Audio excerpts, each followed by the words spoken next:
Começar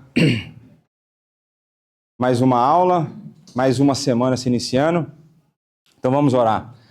Pai, muito obrigado por mais essa semana que se inicia, muito obrigado pelo dom da vida, muito obrigado pela tua graça e tua misericórdia que são derramadas sobre a nossa vida. Muito obrigado pelo seu cuidado, pela disposição que o Senhor nos dá, por o Senhor ter nos trazido aqui para reunidos como um povo, a prestarmos culto a Ti e também para esse momento de escola bíblica dominical. Que o Senhor abra o nosso coração, o nosso entendimento, para que possamos cada vez mais conhecê-lo melhor e em conhecendo a Ti nos conheceremos mais, em conhecendo a Cristo, veremos cada vez mais a presença do pecado na nossa vida e cada vez mais teremos consciência da dependência que temos do Senhor e da ação do Teu Santo Espírito na nossa santificação. Nos ajuda com o encerramento desse assunto providência e com o início do outro assunto, o pecado. E que o Senhor nos abençoe nisso. É no nome do Teu Filho, Jesus Cristo, nosso Senhor e Salvador, que nós oramos e agradecemos. Amém. Então, quando eu achei que eu fosse conseguir terminar o capítulo na aula passada, me fizeram a pergunta. O Iago até se escondeu lá no fundo hoje, me derrubou lá e, enfim, brincadeira. Mas aí, hoje sobrou pouca coisa do capítulo da providência e antes da gente começar de vez aqui, alguma pergunta até agora? Mais alguma pergunta nova sobre providência? Eu sei que vocês foram para casa, estudaram, assistiram a aula novamente. Não? Sim.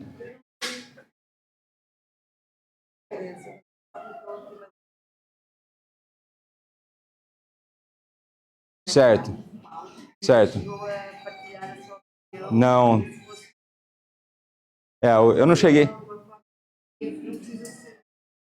Não, tá. Esse aí era o pé e espinho na carne, brincadeira. Uma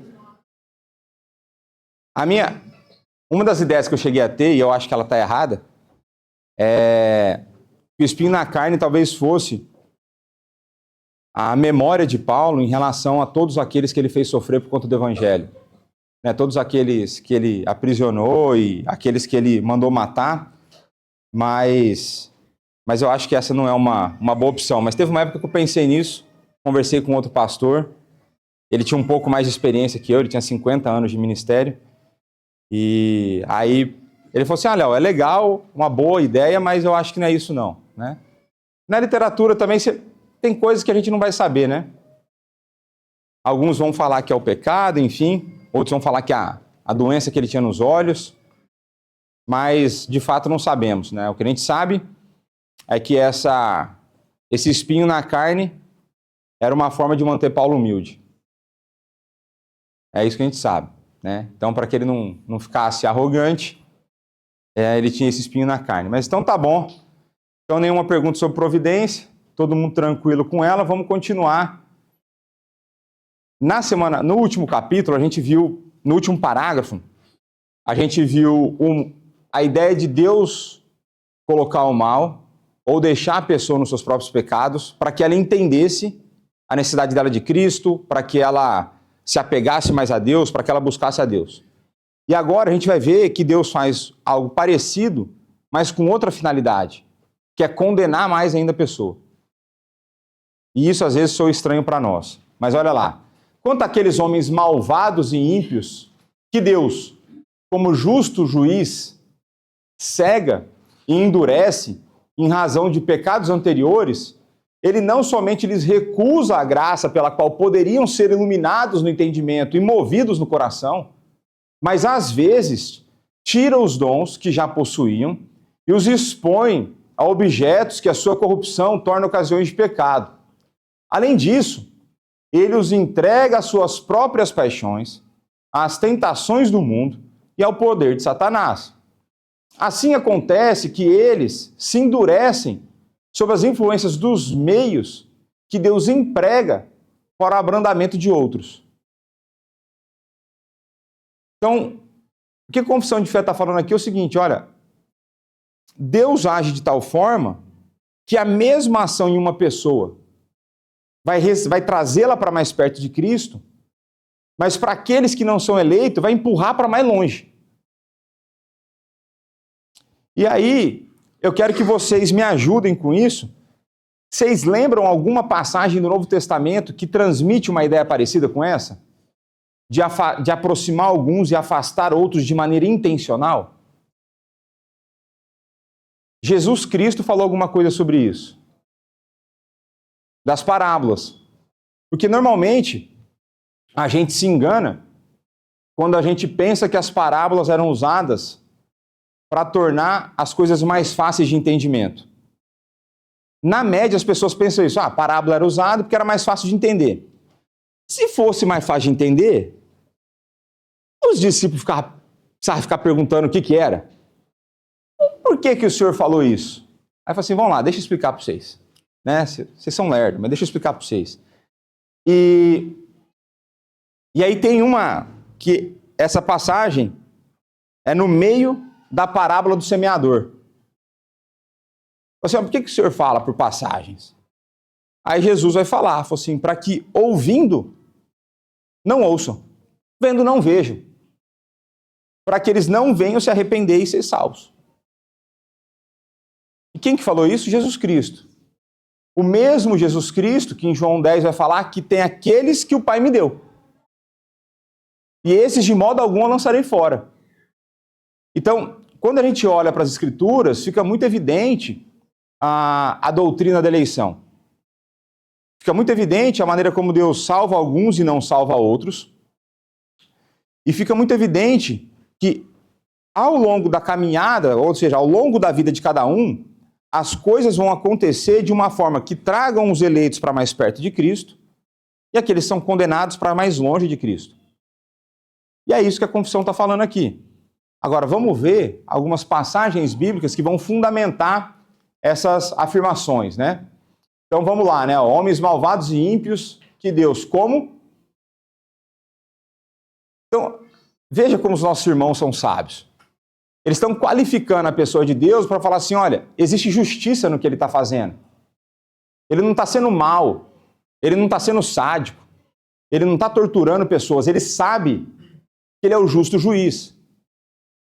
Ele não é um juiz aleatório como os que a gente tem nos nossos dias. Ele é um juiz justo. Então, Romanos 1:24. Por isso, Deus entregou tais homens ao quê?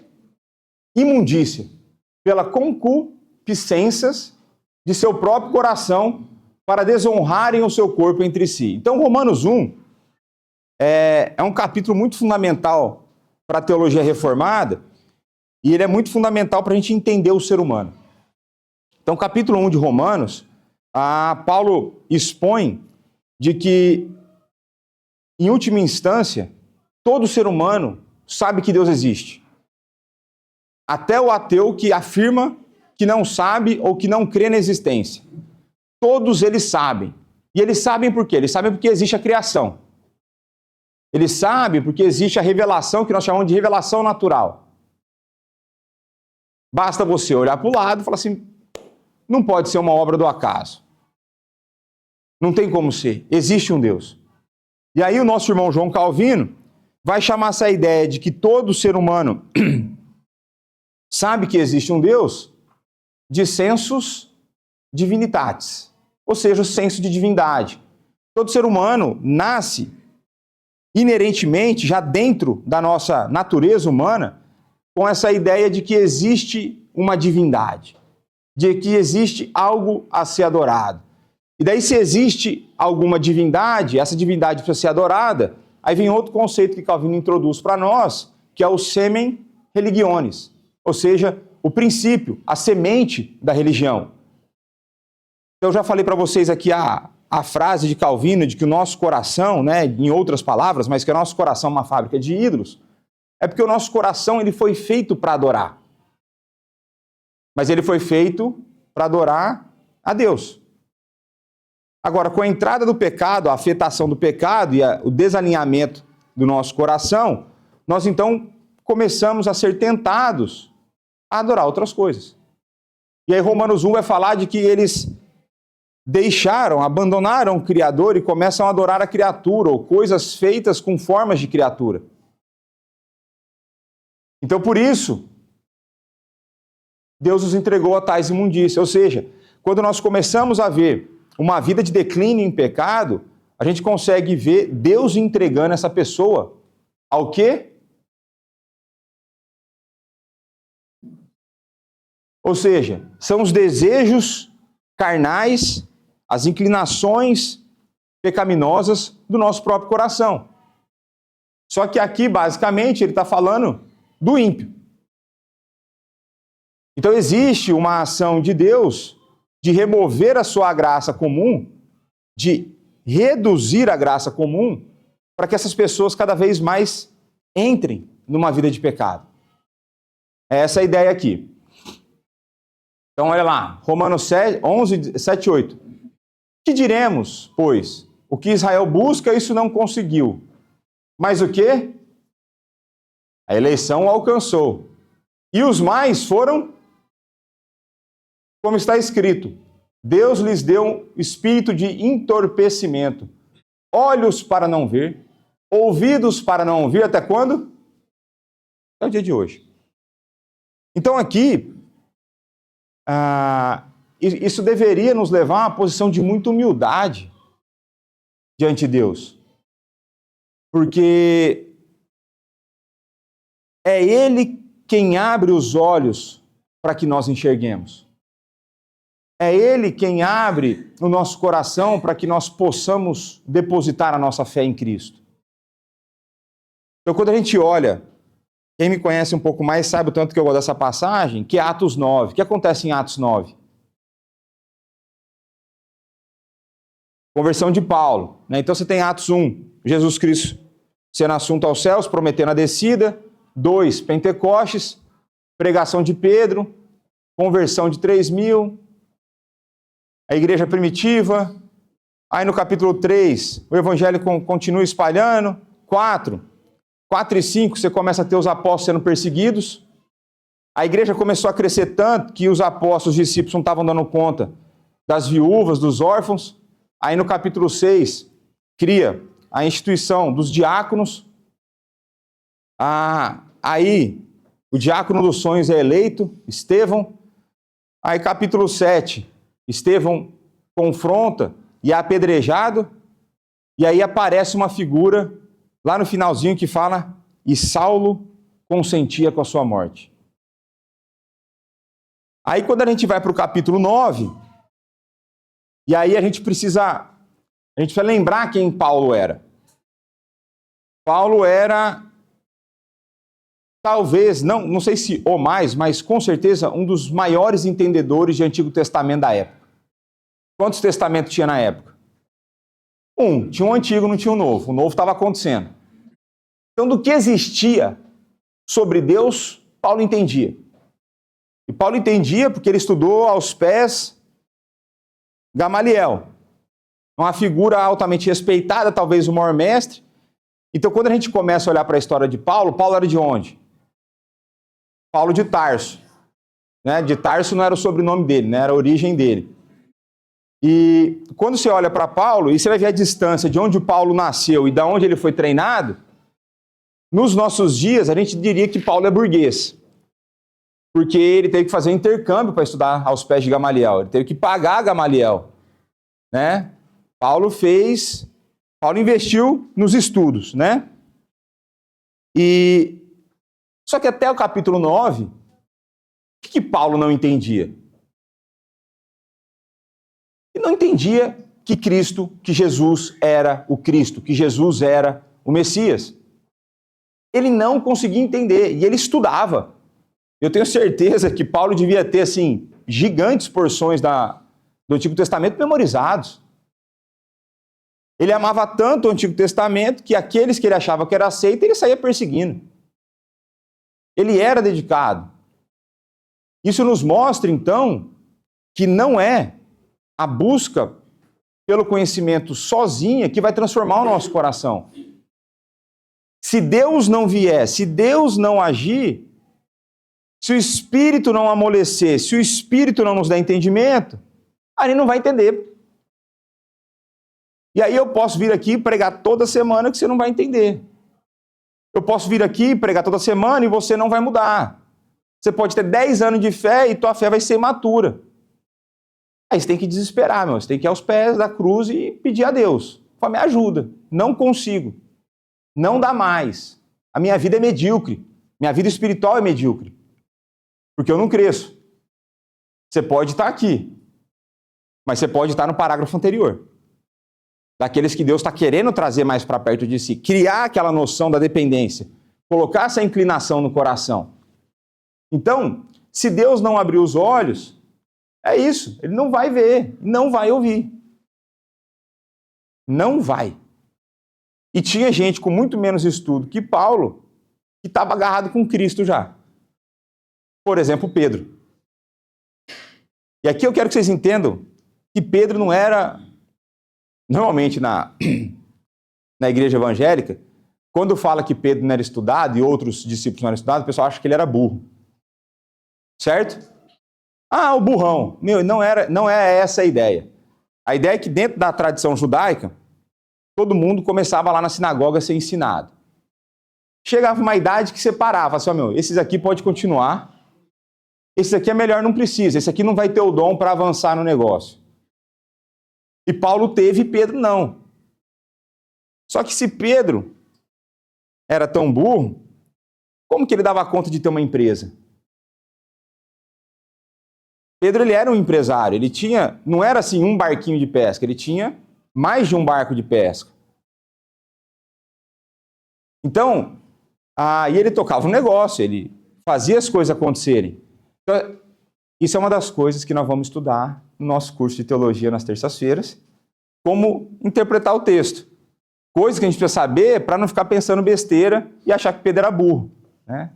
Então, ele é lerdo, né? Às vezes não demorava a entender umas coisas, mas era isso aqui, né? Era o olho que não estava vendo e o ouvido que não estava ouvindo. Então, Deus pode fazer isso. E não só pode, ele faz, né? Então, todas as obras de Deus, no final, são boas. Mas quando ele remove suas mãos limitadoras dos pecadores impenitentes, como às vezes ele faz, o mal cresce. O que o Van Dixhoorn está falando? O que Deus faz é bom, mas às vezes a ação de Deus na vida de alguém vai fazer com que o mal na vida dela cresça. Ou seja, quando Deus remove a sua ação graciosa da vida de alguém, basta você pensar como você seria se Deus não restringisse os seus desejos do coração. Esquece as coisas que você nem está fazendo agora, mas pensa nas coisas que você pensa e não faz. Se ele remover a ação restritora dele, restritiva, você vai pensar e vai fazer. E aí, meu amigo, aí é ladeira abaixo. Aí é ladeira abaixo. Então vamos lá. Então, em razão de pecados anteriores, ele não somente lhes recusa a graça pela qual poderiam ser iluminados no entendimento e movidos no coração. Deuteronômio 29:4. Porém, o Senhor não vos deu coração para entender, nem olhos para ouvir, nem ouvidos para ouvir. Até o dia de hoje. É parecido, não é? Não é? Não é? Quem escreveu isso aqui? Paulo. Então, Paulo estava permeado com isso aqui. Paulo entendia do Antigo Testamento. E quanto mais você estuda o negócio, mais esse negócio fica na tua cabeça, mais a maneira como você fala e como você pensa vai estar enraizado por aquilo sem que você perceba às vezes. Paulo provavelmente fez de maneira intencional. Mas fica o encorajamento para você. Comece a estudar mais a Bíblia. Começa a pensar mais de acordo com a Escritura. Daqui a um tempo, você está agindo sem perceber do padrão que você deveria fazer. Abençoado, né?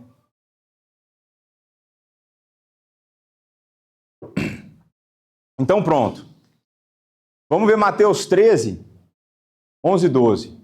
Ao que respondeu, porque a vós outros... É o quê? Mas àqueles não lhes é isso concedido. Pois aos que têm se lhe dará, e terá em abundância. Mas aos que não têm, até o que tem lhe será tirado. Mas não está casando com isso aqui? Então veja que a vida cristã, ela deveria ser isso aqui: ao que tem, se lhe dará e terá em abundância. Ou seja, se nós estamos com Cristo, se nós andamos com Cristo, se nós cremos em Cristo, cada vez mais eu deveria crer mais. Cada vez mais eu deveria saber mais. Cada vez mais eu deveria estar mais dependente. Porque ao que tem, se lhe dará. Então, por isso, e aqui eu vejo que é um dos grandes desafios da vida cristã, é a nossa postura em relação aos que não creem. Por que é difícil? Porque dentro dos que não creem, você tem esse nível de maldade que ainda está lá, certo?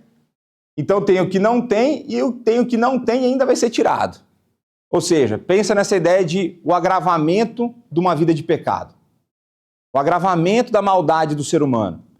Então, eu estava com um amigo em casa esses dias e eu estava a conversar com ele porque ele tem basicamente vivido uma vida do mestrado. A gente estava junto lá. E ele vive uma vida que, de uma certa forma, eu vivi tão isolada, porque você basicamente não sobra mais tempo para mais nada, você nem sabe o que está acontecendo no mundo ao seu redor. Você sabe o que está acontecendo no mundo dos livros, você sabe quais livros estão sendo lançados, quais livros você deveria ler, qual você não está dando conta de ler. Você sabe que tem a vida da igreja, mas às vezes você não consegue nem acompanhar de tão pesado que é o que está acontecendo no mundo lá fora. E eu sempre provoquei os meus amigos a estar mais atento à realidade do mundo.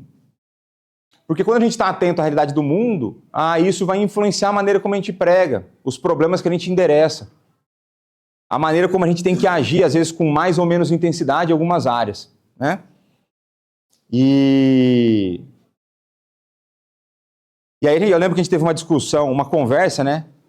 Sobre a maneira como as coisas estavam caminhando nos Estados Unidos. E na época ele estava, inclusive, me levando para o aeroporto para vir para cá.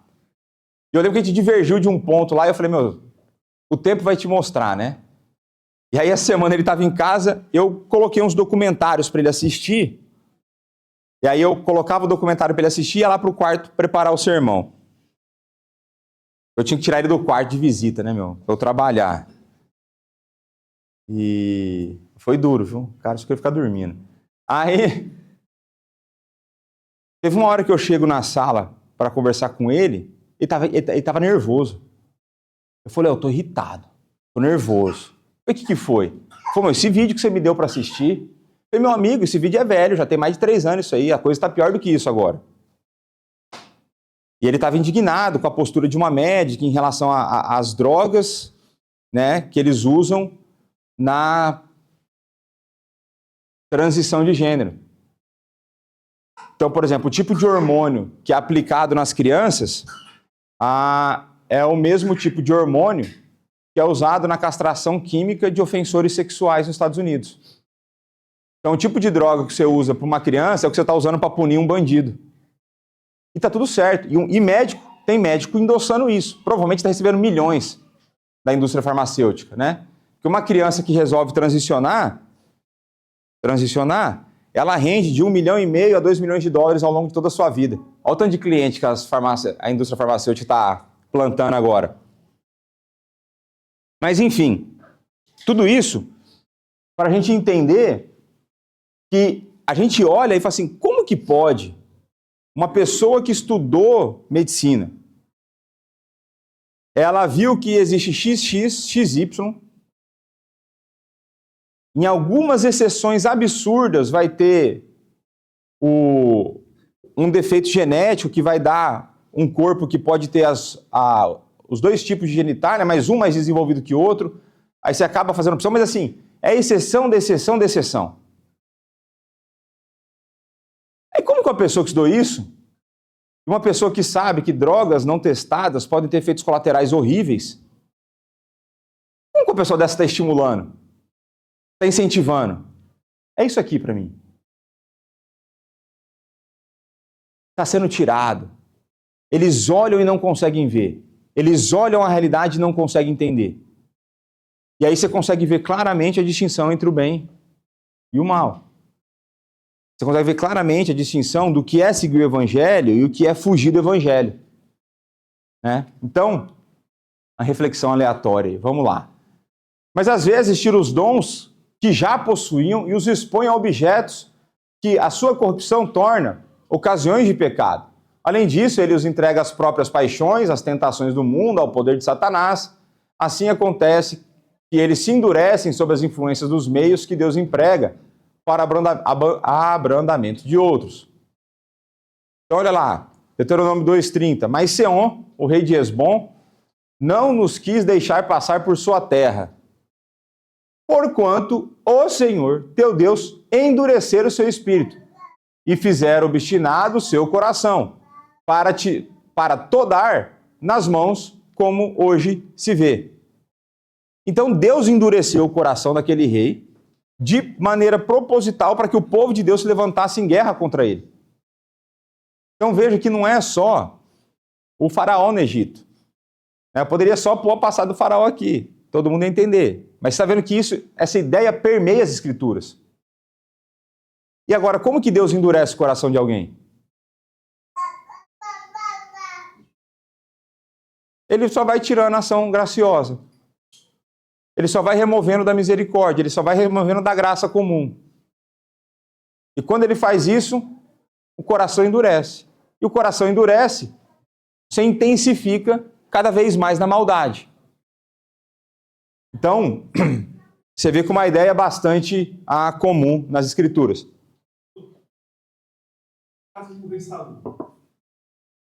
Deus, ele se afastou. O que você quer saber? O coração dele, porque foi escolhido por Deus.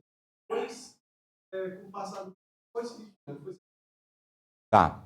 Então a gente precisa entender o seguinte. Existe uma diferença em a gente pensar entre salvação e função que ele exercia. Eu vou me ater a Jonas quando ele fala que a salvação pertence ao Senhor.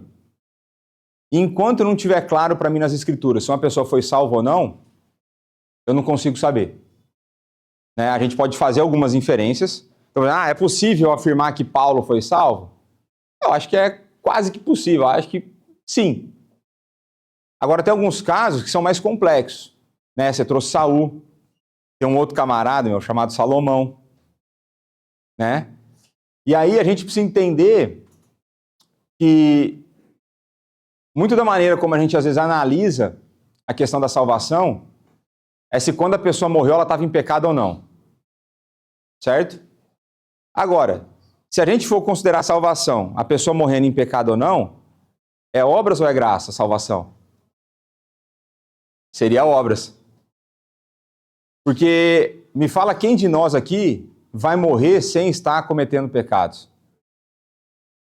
Porque essa era a minha loucura quando eu era adolescente. Né? Então Deus me converteu ali por volta dos 16 anos. E às vezes, não para, mas às vezes eu gosto de pensar. E aí, eu falei assim, com 16 anos, uma cabeça de... E se eu tiver um infarto? E eu tiver cometido um pecado e eu não tiver me arrependido daquele pecado? Lascou. Certo? Fui convertido numa igreja bastante diferente da que a gente frequenta hoje aqui. Aí uma outra coisa que eu sempre tive muito sim foi pensamentos em cima de ponte. Então toda vez que eu estava com meu pai, com minha mãe, dirigindo e atravessando a ponte, eu ficava pensando como que eu sairia do carro caso o carro caísse no rio. E aí, às vezes me dava uma tristeza, né? Porque eu achava que eu ia sair vivo, porque eu estava pensando em como sair vivo e os outros não. E eu assim, nossa, eu vou sair sozinho. Putz, vou ter que nadar até na margem. Vou perder a bagagem, porque ele estava viajando de mala, né? As roupas que eu gosto. E aí, então sempre, a ponte sempre me trouxe pensamentos, né? Não tem esses pensamentos na Rábida. Mas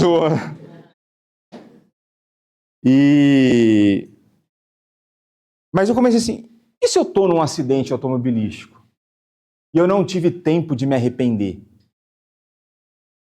Então, em última instância, o que a gente precisa lembrar, e uma outra coisa antes disso, a gente tem uma visão tão equivocada de nós mesmos que nós achamos que nós conseguimos identificar todos os pecados que nós cometemos.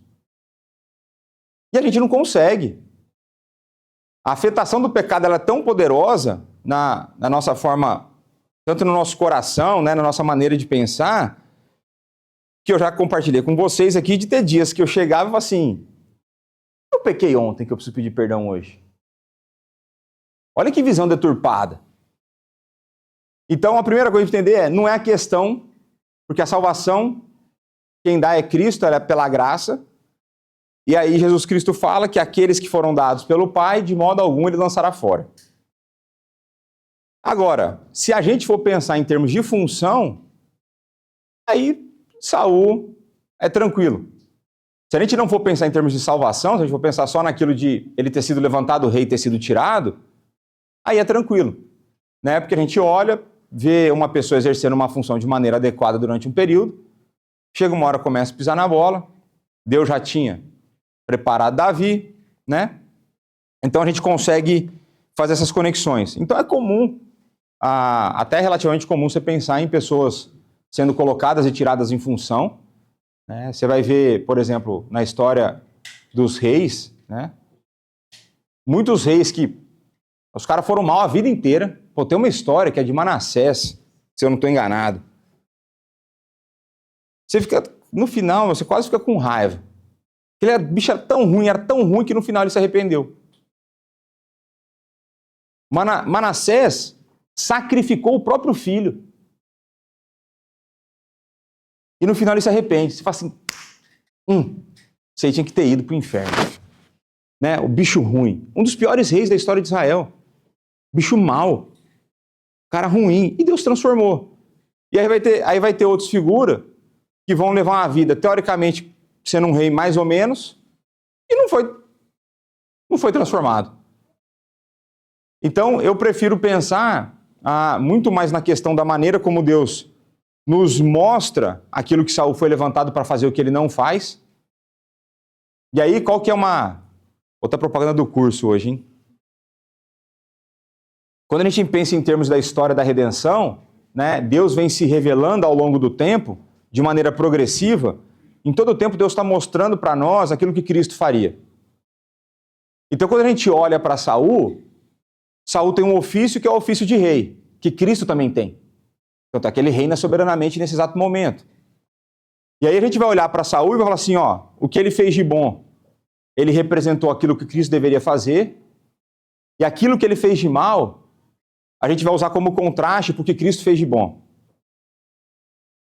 Então, muitas vezes as pessoas, no Antigo Testamento, a gente vai chamar de tipos de Cristo, são pessoas que trouxeram neles características que apontavam para o Messias, que apontavam para o Salvador. Então, de uma certa forma, vou fazendo um desvio assim gigantesco agora, mas vamos lá. O livro dos Juízes. Meu livro dos Juízes tinha uma passagem que me incomodava demais. Eu não conseguia fazer sentido dessa passagem. Alguém consegue imaginar qual que era a passagem? Porque vocês já estudaram Juízes aqui, né? Nos PGs. Não é isso que me incomodava, porque isso aí eu consigo ver hoje. O Lucas falou assim, cada um fazia o que era certo de acordo com seus olhos, né? Mas não era esse. Tinha uma passagem que, para mim, eu falei assim, como que pode isso? Por que que isso está na Bíblia? Não. Tem uma que é o levita, tá com a concubina dele lá, né? Aí ele vai buscar a mulher, para no meio do caminho lá, tá à noite, para se hospedar em algum lugar, aí chega o pessoal querendo abusar sexualmente. Ele fala, não, faz isso com a gente não, você aqui é homem de Deus, pega a mulher dele. Aí você fala, rapaz... Só que daí o texto vai continuar, e vai falar que foi a noite inteira ela sendo abusada, até o ponto que ela morre. Aí eu falo, meu pai do céu, o que esse negócio está fazendo aqui? Aí se não bastasse isso,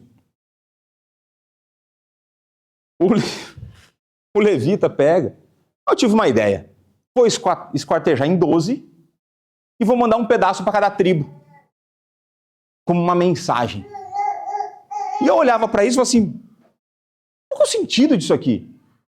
Até que, um dia eu lendo um livro do Tim Keller sobre pregação, e ele vai mostrar, e aí foi quando fez sentido para a minha passagem, que ao contrário do levita, o Jesus Cristo é o bom marido. O Jesus Cristo é aquele que não entrega a sua noiva, mas se dá pela sua noiva. Jesus Cristo é aquele que vai e sofre injustamente no lugar daqueles que deveriam sofrer e dá a sua vida para isso.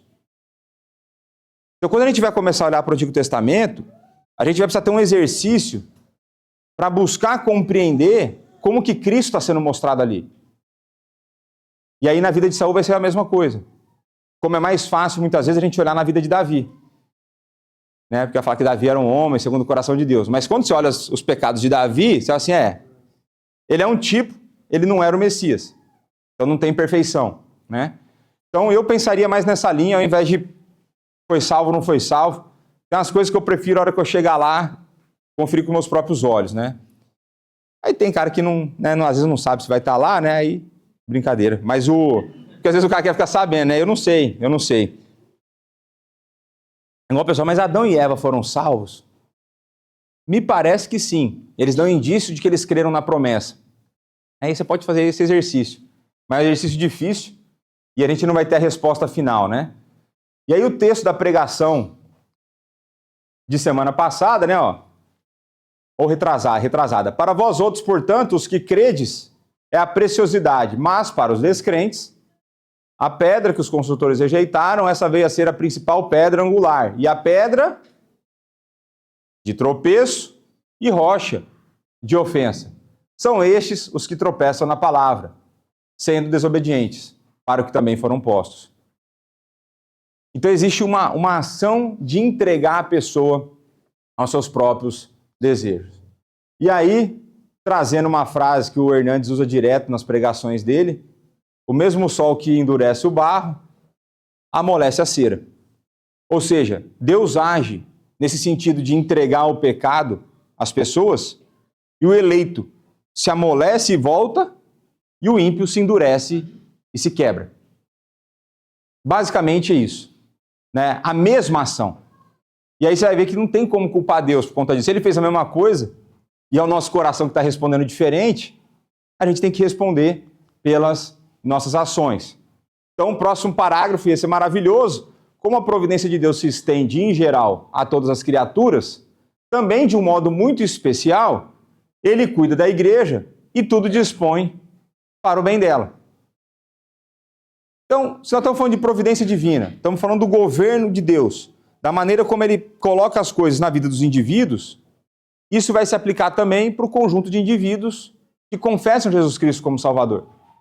Ele vai cuidar da igreja, ele dispõe as coisas para o bem da igreja. Então, olha lá, Amós 9, 8 e 9. Eis que os olhos do Senhor Deus estão contra este reino pecador, e eu destruirei de sobre a face da terra. Mas não destruirei de todo a casa de Jacó, diz o Senhor, porque eis que darei ordens e sacudirei a casa de Israel entre todas as nações, assim como se sacode o trigo no crivo, sem que caia na terra um só grão. Então, um texto, uma profecia, né? A gente teria que investir mais tempo para expor, mas a ideia é que ele vai destruir outras nações, mas ele não vai destruir a casa de Jacó. Quando a gente pensa, né? E a gente já tem falado sobre isso, a passagem aos Hebreus, em Efésios, em múltiplas passagens ao longo da Escritura, de que o povo de Deus é o mesmo. É um só povo, antigo e novo. Existe uma diferença na maneira como a gente olhava, ou olha, como eles olhavam e como a gente olha para o Messias, mas é o mesmo povo, né? O texto de Hebreus diz que Moisés foi um servo fiel na casa que foi posto e que Jesus é o dono da casa. Se Jesus é o dono da casa e Moisés foi o fiel e a casa é a igreja de Cristo, Moisés foi fiel onde? A igreja. Então é o mesmo povo, né? Então Romanos 8, 28, quem me conhece sabe o tanto que eu gosto desse texto. Sabemos que todas as coisas cooperam para o bem daqueles que amam a Deus, daqueles que são chamados segundo o seu propósito. Agora, uma coisa que é interessante, normalmente, as pessoas têm a tendência de interpretar esse texto como cooperam para o bem somente as coisas boas. E o texto fala todas. Então, todas inclui o que foi dito no parágrafo 5, que é quando Deus remove a graça dele da nossa vida, quando ele nos entrega para o pecado. Inclusive isso, se você é crente, vai cooperar para o seu bem. Então, falei na semana passada de que quando Deus nos entrega para um período desse de pecado, a gente fica muito mais esperto depois. Tem pecado que, uma vez que você é liberto dele, você faz de tudo para nunca mais voltar. E então, quando todas as coisas aqui estão escritas, nesse caso, todas são todas. Outra propaganda do curso. É sempre o significado da palavra todos, tudo possível ou não? Tem hora que todos não significa todos. Certo? É o que é, né? Então, você está na sala de aula e a professora vai fazer chamada. Tem chamada aqui em Portugal, na escola? Tem. É chamada de presença, né? Aí a professora chama os 20 alunos e ela fala assim, ó, todo mundo veio hoje. Foi todo mundo ou foram os 20 alunos? Foram os 8 bilhões indianos, chineses? Não. Né? Então não é sempre que todo significa todo, né? Mas aqui sim, todas as coisas cooperam para o bem daqueles que amam o Senhor. Né? Então, é a ideia de que Deus ele não abandona a vida da igreja, de que todas as coisas que acontecem na vida da igreja vão cooperar para o seu bem. E o seu bem, não necessariamente, apesar de a gente querer isso, não necessariamente ser aumento no número de pessoas. Às vezes o bem da igreja vai ser a redução do número de pessoas, apesar de a gente querer o aumento. Porque às vezes o bem vai consistir numa redução, que vai ser a remoção de lobos do meio das ovelhas, e talvez num crescimento espiritual, por exemplo. Então, a gente precisa olhar as coisas a partir da perspectiva escriturística, né? Isaías 43, 3-5. Porque eu sou o Senhor, teu Deus, o Santo de Israel, o teu Salvador. Dei o Egito por teu resgate, Etiópia e Sebá, por ti. Visto que foste precioso aos meus olhos, digno de honra, eu te amei, darei homens por ti e os povos pela tua vida. Não temas, pois, porque eu sou contigo. Trarei a sua descendência desde o Oriente e a juntarei desde o Ocidente. Então Deus está garantindo que o povo dele... E é engraçado, né? Porque se você for ler a Bíblia, de Gênesis a Apocalipse, a gente é o povo que mais apanha, mas que mais cresce e que mais continua firme. Mas pode ver, não tem jeito. Não tem como matar a igreja de Cristo. Não tem como.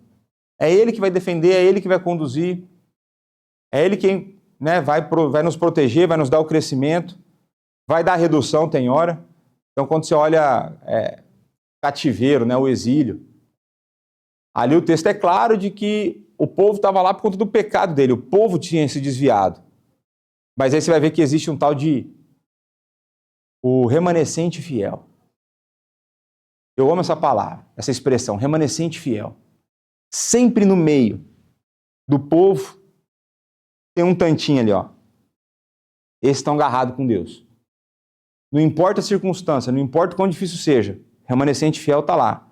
E Deus abandona? Deus não abandona. Tanto é que nós estamos aqui hoje. Depois de milhares de anos. Né? E acabamos, capítulo 5, e vou conseguir começar o 6, ó, temos alguns minutos aí, né? Então, esse capítulo 6 vai falar da queda do homem, do pecado e do seu castigo. Eu acho que é fácil isso aí, vamos ver quanto que a gente consegue avançar. Nossos primeiros pais, seduzidos pela astúcia e tentação de Satanás, pecaram ao comer do fruto proibido. Segundo o seu sábio e santo conselho, Deus permitiu esse pecado deles, havendo determinado ordená-lo para a sua própria glória. Permitiu e ordenado. Tá certo? E vocês conseguem ver que aqui já existe, na Assembleia, que eles já fizeram uma interpretação a respeito do texto da queda? O que fala de quem que tentou a Eva? Em Gênesis 3. A serpente. Então aqui já é a interpretação usando as escrituras para mostrar que a serpente era de fato Satanás, né? Porque tem uns cabeça vazia hoje em dia que vai falar assim, não, era uma serpente, não era Satanás. Ah, tá bom, tá aí, ó. Então vamos lá. Gênesis 3, 13. Disse o Senhor Deus à mulher, que é isso que fizeste? Respondeu a mulher, a serpente me enganou e eu comi. E nós estamos aqui hoje. Entendeu? E essa é uma doutrina que vale a pena a gente gastar tempo. Mas, vamos lá. 2 Coríntios 11, 13. Mas receio que, assim como a serpente enganou a Eva com a sua astúcia, assim também seja corrompida a vossa mente e se aparte da simplicidade e pureza devidas a Cristo. Né? Então ele já está falando não só da queda, mas já começando a colocar como esse padrão aqui começa a estar presente no mundo. Então, eu acho que eu vou falar isso mais para frente, né? Mas qual que era o fruto?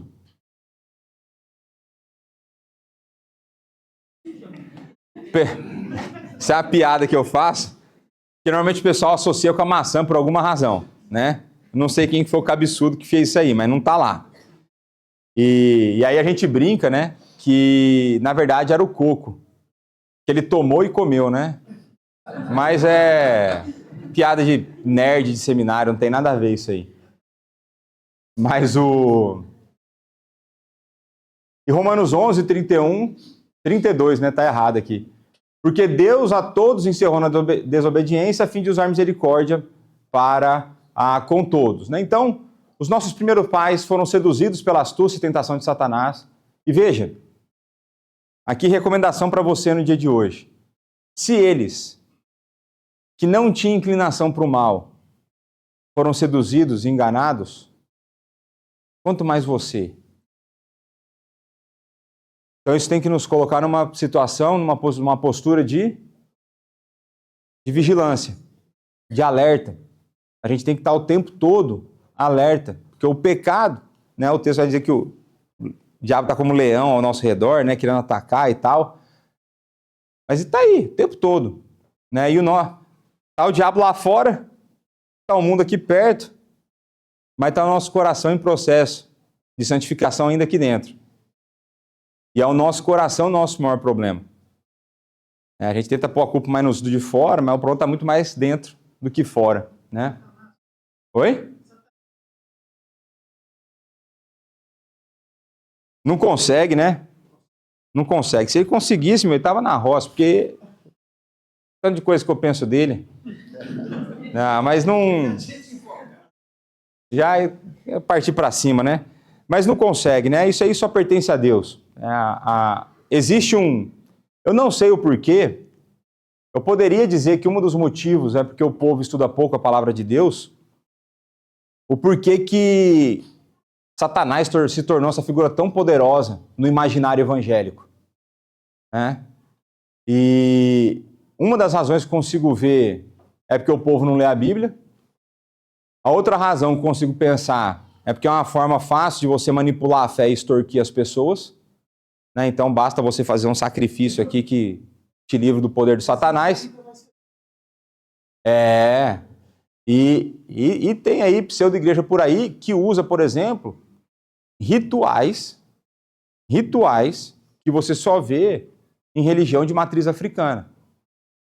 Então, eu não vou dar nomes, mas tem os caras do corredor de oração, tem Sal e Arruda.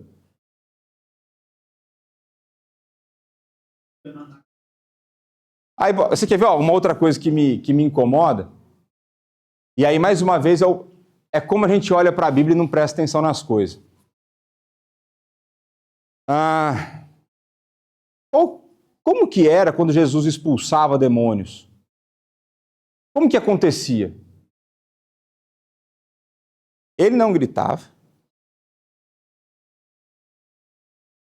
Ele falava assim, sai. Aí tinha umas horas que queria começar a conversar e falou, cala a boca e sai. Isso é versão nova linguagem de hoje, né, do Léo. Agora, o que eu não entendo é porque você vê lá, é sempre isso.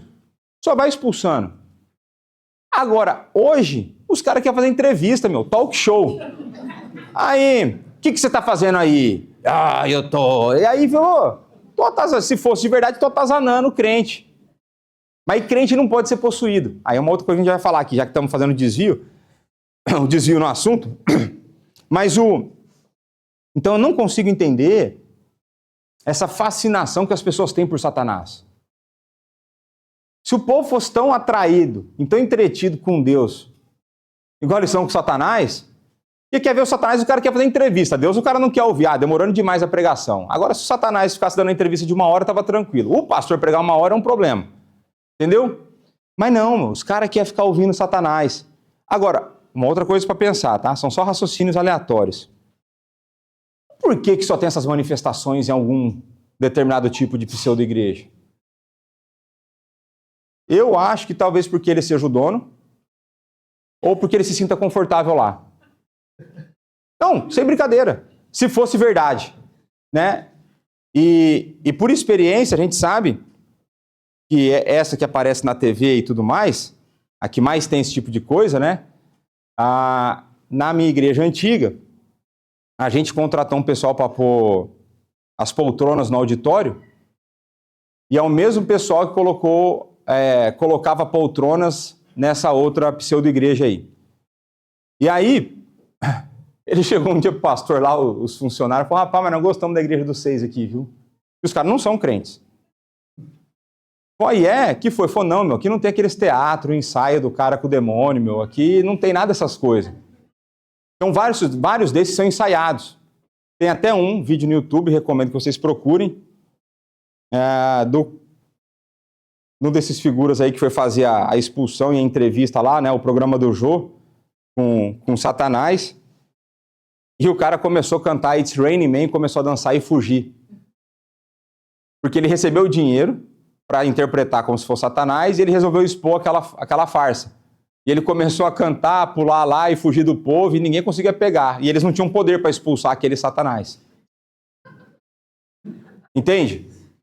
Tem amigo meu que era de lá, foi para a nossa igreja em São Paulo, e conversando com ele falou assim, mas que nível que você estava lá dentro, assim, né? Onde que você estava nos níveis de poder? Ele falou, eu já estava lá em cima. Já estava nos níveis de obreiro, que eu já era chamado para reunião particular. Ele falou, pastor, teve uma reunião que nós fomos, aí tinha, 10, 20 pessoas. E aí chegou o figura lá o pseudo-líder da pseudo-igreja, e colocou um cara para fazer uma expulsão do Satanás no nosso meio. Beleza? E o cara começou a tentar expulsar e não saía. E aí ele falou assim para a mulher dele, mulher, traz a máquina de cartão lá. Aí ele foi, passou uma oferta de R$1.500, mas passou a oferta, foi lá e expulsou, saiu na hora. E aí já começou a passar a maquininha para quem estava ali. Se vocês quiserem isso, é só passar uma oferta, um sacrifício de verdade, né? E então, eu vejo que por falta de conhecimento, o povo de Deus perece. E por isso que eu tenho me esforçado em servir vocês com escola bíblica, com pregação, que às vezes eu sei que vocês acham demorado e chato, e com curso de terça-feira, e com Bíblia nas programações dos homens, seja através de livro cristão em que a gente fala das escrituras, seja na programação das mulheres, dos adolescentes, das crianças. Porque o que nos mantém em pé, o que nos dá a vida é a palavra. Não vai ser a gente estar junto que vai resolver o nosso problema. E aí, se a gente estiver bem alimentado, a gente não vai cair nesse tipo de falácia. Né? A gente não vai cair nesse tipo de conversa de que os caras, parece que os caras marcam encontro na rede social para ir nessa pseudo-igreja, porque só aparece lá. Parece que no Waze só tem assim, onde que tem expulsão de demônio? É só lá. Aí vai todo mundo para lá, né? E uma outra coisa já que entramos no assunto de Satanás aí, para acalmar o coração daqueles que ainda não estão calmos com isso, Satanás é bem menos poderoso do que a gente imagina, mas ele ainda assim é muito poderoso. Então Satanás pode sim operar milagres, Satanás pode sim fazer sinais. Por isso que eu acredito, por exemplo, em curas que acontecem em pseudo-igrejas. Por isso que eu creio que existem curas que acontecem em terreiro de macumba ou em centro espírita. Por quê? Porque Satanás tem esse poder. A Bíblia fala que ele tem. Porque ele é dado para enganar aqueles que não são eleitos. Mas uma coisa importante é que ele é poderoso, mas não tem nem comparação na conversa com Deus. E a gente vai ler o texto lá que fala assim, que Jesus vai acabar com ele com o quê? Numa luta, que só no 12º round, na decisão de vida dos juízes, não, pelo sopro da sua boca. Assim, não tem disputa. Né? Lutero fala muito bem de que o Satanás é um macaquinho adestrado na coleira de Deus que só faz o que Deus quer. A gente vê isso no livro de Jó. Né? Satanás tem que pedir permissão para dar uma atazanada na vida lá. E a outra coisa importante é, não existe possessão demoníaca na vida de crente. Não tem como Satanás entrar onde o Espírito habita. Entendeu?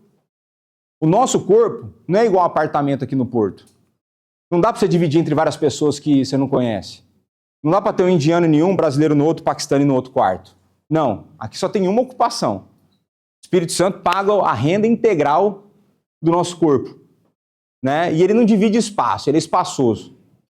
Ele ocupa, em alguns lugares ele está mais compacto, como é no caso da minha esposa, no outro está mais espaçoso, como é meu caso, mas o Espírito Santo ocupa o nosso corpo todo. E se ele habita em nós, não precisa ter medo. Não precisa ter medo de possessão demoníaca. Tá certo? Não precisa ter medo de Satanás. Tanto você não precisa ter medo que a Bíblia fala para você resistir a Satanás. Então, se ele vier na tua frente, você encara ele. Aí fala assim, aqui é o Filho do Altíssimo, né? Não é? Nessas horas ninguém lembra dessas palavras, né? Só quer saber na hora de determinar as coisas para Deus, né? Na hora de enfrentar Satanás, ninguém fala isso. Mas, então fica tranquilo em relação a esse assunto. Então pronto, na próxima semana, a gente volta no parágrafo 2. Vou terminar. Hoje o pessoal dos cânticos vai fazer uma estátua para mim, que eu vou terminar 3 minutos antes. Então vamos orar? Pai, muito obrigado por mais esse momento que tivemos de estudo da Tua Palavra. Muito obrigado pela forma como o Senhor nos conduz, inclusive nos assuntos que muitas vezes não planejamos. O Senhor é soberano, inclusive, sobre isso. Que o Senhor nos dê um coração apegado à Sua Palavra, que o Senhor nos dê uma inclinação e um amor, um anseio por estudar mais a Tua Palavra, por orar, por buscar mais a Ti. Que o Senhor continue a nos encorajar, a nos fortalecer na nossa fé, para que cada vez mais possamos ser mais parecidos com o nosso Senhor e Salvador Jesus Cristo. Ser conosco nesse momento de comunhão que teremos também no pequeno almoço, e que o Senhor nos prepare e aceite o culto que ofereceremos a Ti na sequência. É no nome do Teu Filho, nosso Senhor e Salvador, que nós oramos e agradecemos. Amém.